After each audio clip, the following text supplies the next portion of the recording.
کام کوئی خاص نہیں ہے، میں نے مسکراتے ہوئے کہا۔ جاگیردار کی ایک بیٹی ہے، بڑی پیاری سی، عمر یہی کوئی 20-22 سال ہوگی۔ بس مجھے اس کے ساتھ رہنا ہے دن رات، اس کا پہرے دار بن کر۔ ہائے ربا، عارفہ نے سینے پر ہاتھ رکھا۔ یہ کیا گل ہوئی؟ دن کو بھی اور رات کو بھی؟ ہاں بھائی، رات کو اس کے کمرے میں اس کے پاس منجی ڈال کر سوؤں گا، رات کو تو پہرے داری کی زیادہ ضرورت ہوتی ہے نا، میں نے بے پرکی اڑائی۔ نہیں نہیں، یہ کام ٹھیک نہیں ہے، بیبے نے کہا۔ کوئی نیا سیاپا نہ پڑ جائے، جوان کڑی اور جوان منڈا اکٹھے ہوں گے تو کچھ نہ کچھ تو ضرور ہو جاتا ہے نا، اور یہ وڈیرے جاگیردار ایسے معاملوں میں بندے کی جان تک نکال دیتے ہیں۔ نانا تو پھر کیا کروں؟ اب بھی نوکری نہ کی تو 2-4 مہینے میں دانے ختم ہو جائیں گے اور نوبت فاقوں تک آ جائے گی، میں نے کہا اور چہرے پر گہرا غم طاری کر لیا۔ نہیں خاورے، اس کا کوئی حل نکال، ان سے کہہ کہ کوئی اور کام دے دیں۔ یہ پہرے داری والا کام تو ویسے بھی خطرے والا ہے۔ بیبے جی پریشان تھیں، ان کی کمزور انگلیاں میرے بالوں کو بار بار میری پیشانی سے ہٹا رہی تھیں۔ میں نے مزہ لیتے ہوئے کہا، تو ٹھیک ہے بیبے جی، ایسا کرتا ہوں نوکری شروع ہوتے ہی اس کڑی کو بہن کہہ دوں گا، نہ رہے گا بانس اور نہ بجے گی بانسری۔ دوسرا فائدہ یہ ہوگا کہ ایک پلی پلائی خوبصورت اور امیر کبیر بہن بھی مل جائے گی۔ اس مرتبہ عارفہ کے پریشان ہونے کی باری تھی۔ اس نے میرے بال مٹھی میں جکڑے۔ خبردار بھائی، اگر میرے علاوہ کسی اور کو بہن بنایا تو میں اس کی گت یعنی چٹیا کاٹ دوں گی، اور تم میرے اکیلے بھائی ہو اور میں تمہاری اکیلی بہن ہوں۔ خدا سے خیر مانگ کملی ہو گئی ہے، بیبے جی نے اسے ڈانٹا۔ اللہ سونا سلامت رکھے تیرے دوجے بھرا کو، دور ہے تو کیا ہوا، ہے تو تیرا اپنا ہی خون۔ کوئی نہیں ہے اپنا خون، ہوتا تو اس طرح دور رہتا، عارفہ نے مجھ سے چمٹتے ہوئے کہا، پھر کسی ننھی بچی کی طرح اپنا سر میری گود میں گھسا دیا۔ اگلے روز میں والی جی کی حویلی میں واپس پہنچ گیا۔ 2-4 روز میں مجھے حویلی کو، راجوال کو اور راجوال کے رہن سہن کو قریب سے دیکھنے کا موقع ملا۔ یہاں وہ سب کچھ تھا جو پنجاب کے دور دراز دیہات کے خاصا ہوتا ہے، خاص طور پر ایسے دیہات میں جہاں کوئی زوراور وڈیرا یا چودھری رہائش پذیر ہوتا ہے۔ گھوڑوں کے استبل، اصیل نسل کے مویشی، شکاری کتے، شکاری باز، مسلح پہرے دار کے جتھے، سبھی کچھ یہاں موجود تھا۔ والی جی کی کوئی بیٹی نہیں تھی، صرف 3 بیٹے تھے۔ بڑا بیٹا کوئی 14-15 سال پہلے ایک جھگڑے میں قتل ہو گیا تھا۔ چھوٹا بیٹا ایک قریبی قصبے میں چاول کی خرید و فروخت کا کام کرتا تھا۔ تیسرا بیٹا جس کی عمر بمشکل 7-8 سال تھی، حویلی میں ہی رہتا تھا۔ یہ بیٹا والی صاحب کی دوسری بیوی سے تھا۔ والی صاحب کی 50-55 سالہ پہلی بیوی تنہائی پسند عورت تھی اور جاگیر کے ایک دوسرے گاؤں میں ہی رہتی تھی۔ اسے بڑی بیگم جی کہا جاتا تھا۔ اس کی دیکھ بھال اس کا چھوٹا بیٹا ہی کرتا تھا۔ یہ چھوٹا بیٹا بھی خوشحال تھا، چاول کے کاروبار میں اس نے کافی روپیہ کمایا تھا۔ مجھے یہ دیکھ کر حیرانی ہوئی کہ اتنے بڑے گاؤں میں ایک بھی اسکول نہیں، اور صرف اس گاؤں کی بات ہی نہیں تھی، ارد گرد کے پورے علاقے میں نہ کوئی سڑک تھی، نہ شفا خانہ اور نہ اسکول۔ والی جی کی جاگیر میں بھی صرف ایک پرائمری اسکول تھا، اور یہ اسکول بھی راجوال کے بجائے ایک دوسرے گاؤں نکووال میں تھا۔ لوگ ٹھیک ہی کہتے ہیں، وڈیرے اور چودھری اچھے ہوں یا برے، ان کے دل میں یہ خواہش ضرور چھپی رہتی ہے کہ سڑک اور سڑک پر چلتی ہوئی نئی روشنی اور تعلیم ان کے علاقوں میں نہ آئے۔ حویلی کے احاطے سے باہر مرد ملازموں کے لیے رہنے کے لیے ایک قطار میں کمرے بنائے گئے تھے۔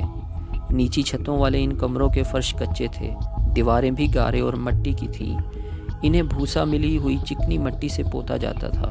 ہر کمرے کا ایک ہی دروازہ تھا جو پختہ لکڑی سے بنا ہوا تھا، اور بس ایک ہی کھڑکی تھی۔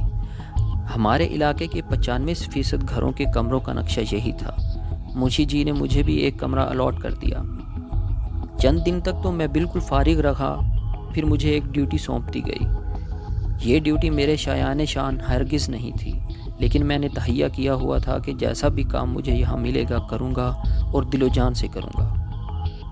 منشی منظور مجھے مویشی خانے میں لے گیا۔ اس نے مجھے نیلی بار کی 6 عدد بھینسیں دکھائیں۔ مجھے بتایا گیا کہ صبح و شام ان بھینسوں کا دودھ دوہنا ہے اور حویلی میں پہنچانا میرا کام ہے۔ یہ خاصی تگڑی بھینسیں تھیں۔ ایک بھینس 2 وقت میں اوسطاً 15 کلو دودھ دیتی تھی۔ مددگار کے طور پر ایک لڑکا میرے ساتھ کر دیا گیا تھا۔ صبح اور شام کے وقت ہم دودھ دھوتے اور پیتل کی صاف ستھری بالٹیوں میں بھر کر زنان خانے کے دروازے تک پہنچا دیتے۔ اس کام کے دوران میں 3-4 مرتبہ والی صاحب سے بھی آمنا سامنا ہوا۔ ان کی شخصیت میں رعب تھا، لیکن وہ ہمیشہ تھکے تھکے اور بیمار نظر آتے تھے۔ والی صاحب کے ساتھ 1-2 بار ایک خوبرو عورت بھی نظر آئی۔ تھوڑی سی رعایت کے ساتھ اسے لڑکی بھی کہا جا سکتا تھا، بلکہ اسے لڑکی ہی کہنا زیادہ مناسب تھا۔ اس کی عمر 25 برس کے لگ بھگ تھی، تاہم وہ کم عمر دکھائی دیتی تھی۔ وہ ہمیشہ قیمتی لباس میں ہوتی تھی۔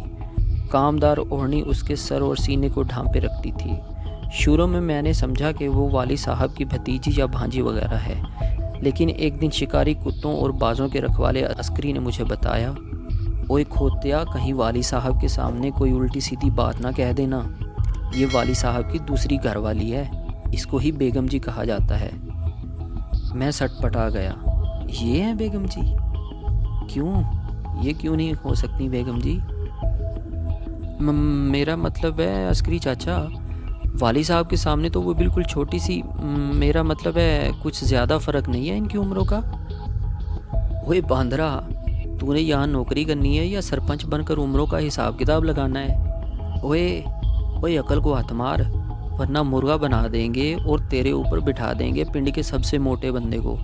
اور دوسری بات یہ ہے کہ تو نے مجھے چاچا کس حساب میں کہہ دیا؟ کیا میں تجھے 70-75 سال کا نظر آتا ہوں؟ تیرے جیسے لڑکوں سے زیادہ سانس آتا ہے میرے اندر، نہیں تو آزما کے دیکھ لے۔ میں نے فونر کاروں کو ہاتھ لگائے۔ نہیں، غلطی ہوگی چاچا، میرا مطلب ہے پاجی۔ کہاں آپ اور کہاں میں؟ اگر یہاں رہنا ہے بچہ جی تو منہ سنبھال کر بات کرنا ہوگی، اور ہاں، یہ نظر بھی نیچی رکھنی ہوگی۔ میں نے اطاعت مندی سے سر ہلایا اور اپنے صافے سے عسکری کے کندھے پر لگی ہوئی گرد جھاڑی۔ اسی دوران زنان خانے کی طرف سے ایک موٹی بھدی عورت تیزی سے نمودار ہوئی۔ اس کا نام فیروزہ تھا۔ حویلی میں یہ ہیڈ ملازمہ کی حیثیت رکھتی تھی۔ اس کے ہاتھ میں ایک کاغذ تھا۔ اس نے پریشان لہجے میں کہا، منشی صاحب کہاں ہیں؟ وہ تو نہیں آیا آج، کل والی صاحب سے چھٹی لے کر گیا تھا، عسکری نے کہا۔ ہائے اللہ، اب کیا ہوگا؟ شوکت علی کا بھی پتہ نہیں کہاں دفع ہو گیا ہے، بیگم جی پریشان ہے۔ کیا کوئی تار آیا ہے؟ عسکری نے فیروزہ کے ہاتھ میں کاغذ دیکھ کر پوچھا۔ آہو ڈاک والا ڈیرے پر دے کر چلا گیا تھا، وہاں سے ماشکی بشیر لایا ہے۔ اللہ خیر کرے، بیگم جی کی وڈی بہن کی طبیعت بہت خراب ہے، اب کیا کروں، کس سے پڑھواؤں؟ ایک ملازم نے کہا، پٹواری جی کا چھوٹا پتر نذیرہ شاید 2-4 لفظ پڑھ لے، مگر اس نے آج تاریخ پر جانا تھا، پتہ نہیں گھر پر ہوگا یا نہیں۔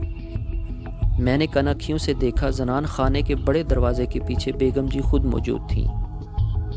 اپنی ریشمی اوڑھنی کی اوٹ میں وہ واقعی پریشان نظر آ رہی تھیں۔ اسی دوران میں مجھے رونق علی کی شکل نظر آئی۔ وہ ریشمی لارچے کرتے میں تھا اور ذرا لنگڑاتا ہوا آ رہا تھا۔ اس نے دور ہی سے ہانک لگائی، او خاورے، تو بھی تو تھوڑا بہت پڑھ لیتا ہے کہ ایسے ہی اڑائی تھی؟ میں چند لمحے تذبذب میں رہا، پھر فیروزہ کے ہاتھ سے تار لے لیا۔ تار کا مضمون میرے لیے بالکل آسان تھا، لیکن میں نے MA کا بھرم رکھنے کے لیے کچھ دیر اس پر غور کیا اور پھر اٹک کر پڑھا۔ تار کا ترجمہ یہ تھا، تمہاری بڑی بہن بالکل خیریت سے ہے، ہم ڈسکے کے اسپتال میں ہیں، اللہ نے ایک چاند سا بیٹا دیا ہے، ملک رب نواز۔ جوں ہی میں نے تار پڑھا، بیگم جی جذباتی ہو کر دروازے کی اوٹ سے نکل آئیں۔ انہوں نے کانپتے ہاتھوں سے تار میرے ہاتھ سے لے لیا، اسے آنکھیں کھول کر دیکھا اور بے ساختہ ہونٹوں سے لگایا۔ اس کے بعد مجھ سے مخاطب ہو کر بولیں، تم نے بڑی چنگی خبر سنائی ہے، تمہارے منہ میں گھی شکر۔ اس کے بعد وہ فیروزہ سے مخاطب ہو کر بولیں، جہانی فیروزہ، پیالی میں شکر لا۔ فیروزہ کمر مٹکاتی ہوئی تیزی سے اندر لپک گئی۔ بیگم جی کا چہرہ سرخ ہو رہا تھا۔ ان کی ناک میں چمکتا ہوا کوکا مجھے ہمیشہ سے زیادہ چمکدار محسوس ہوا، لیکن پھر فوراً مجھے عسکری کی کہی ہوئی بات یاد آ گئی، اگر یہاں رہنا ہے تو نظر نیچی رکھنی ہوگی۔ میں نے فوراً نظر جھکا لی۔ بیگم جی نے ایک بار پھر بڑے اشتیاق سے تار سنا۔ یہ تار بیگم جی کی بہنوئی یعنی ملک رب نواز کی طرف سے تھا۔ معلوم ہوا کہ ملک نواز کے گھر یہ نرینہ اولاد بڑی منت و مرادوں سے 12 سال کے بعد ہوئی ہے۔ دوستو، آج تک کے لیے اتنا ہی، ملتے ہیں اگلی قسط میں، تب تک کے لیے اپنا خیال رکھیے، اللہ حافظ۔